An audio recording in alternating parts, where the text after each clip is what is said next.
Hi guys, how are you doing? Welcome to Glasgow. I know it doesn't look like it. It is an amazing night here. It is so nice. The sun has just been absolutely scorching for the last week. I'm sitting outside one of the apartments that we've got just now in the Merchant City, and I've been back in Glasgow for a week and I've not done a vlog yet.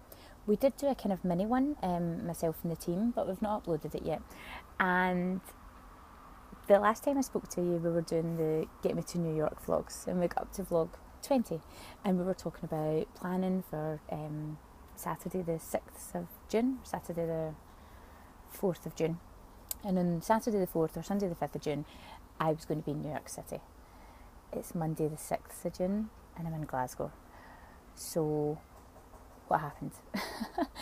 And this is part of the reason that I wasn't vlogging last week, because I was quite disappointed in the progress that we'd made towards this particular goal, and I didn't really want to be putting that across in a kind of negative way, as in, well, we've not achieved this when we've achieved so many other things and it's fantastic. And likewise, at the same time, we had so much work going on in the UK office that I was just caught up in that. I was vaccine every day, I spent some time with family and friends, it was fantastic, but I do feel as if I've abandoned you a wee bit.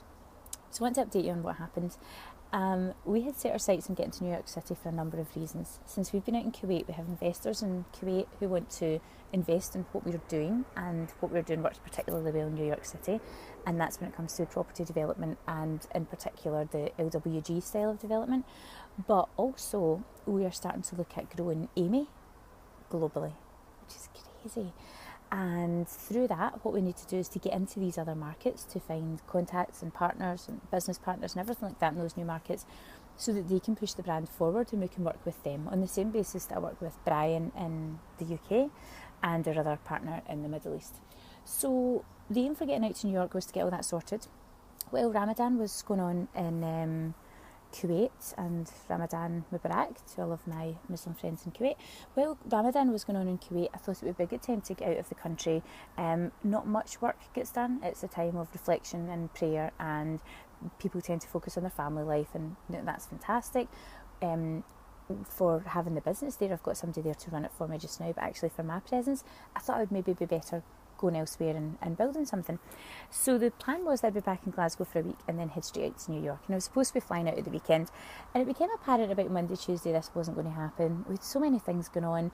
We have just went through major changes as a company. We've had new members to the team that I hadn't even met yet, so it was great to be back and spend time with them. And likewise, there was just a few kind of plot holes to fill, if you like, with the New York plan, to make sure that we were getting it sorted.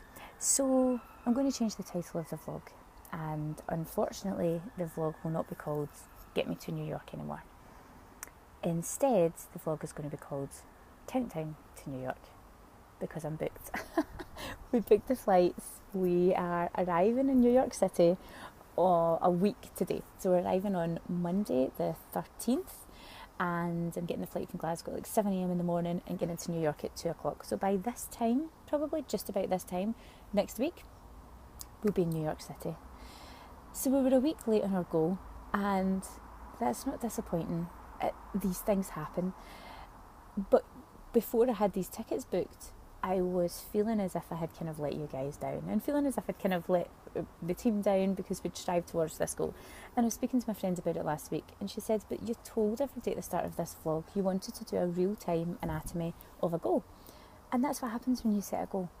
It doesn't always happen on the day that you asked it to happen, and sometimes that happens for a reason.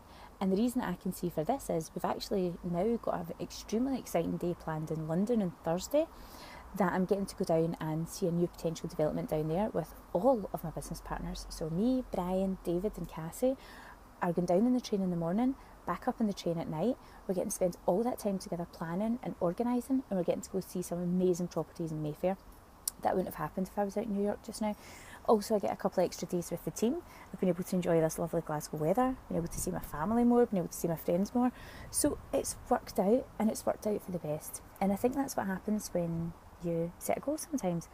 Sometimes it doesn't work out as you plan, sometimes it takes you a bit longer to get there, sometimes it ends up not looking the exact same way as what you thought, and in some instances you don't achieve it.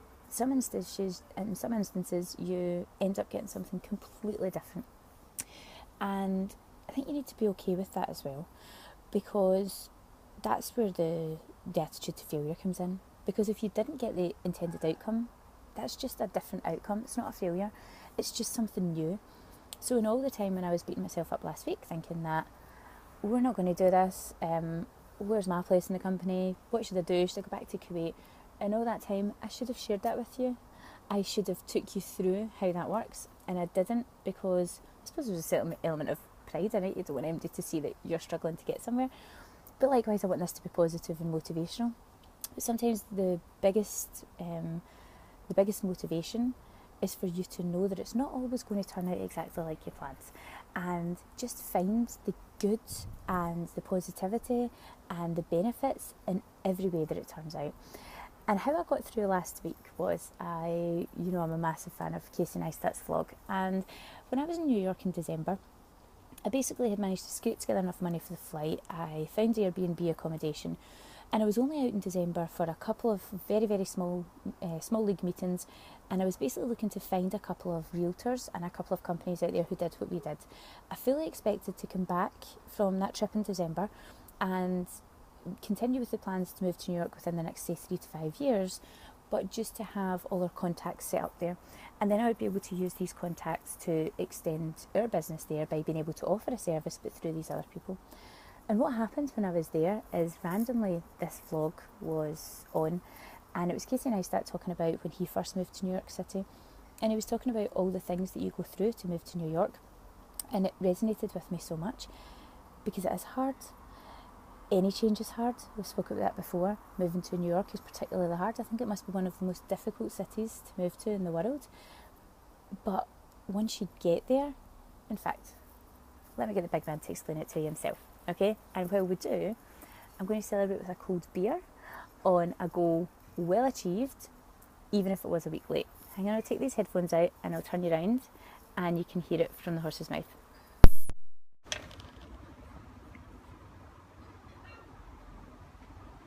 I'm doing it right now. This is the answer to that question that I get a lot, which is, how do I move to New York City, or what's it like to move to New York City? This is New York City. This is a wall. This is you, me, and everyone else who's ever wanted to live in New York City.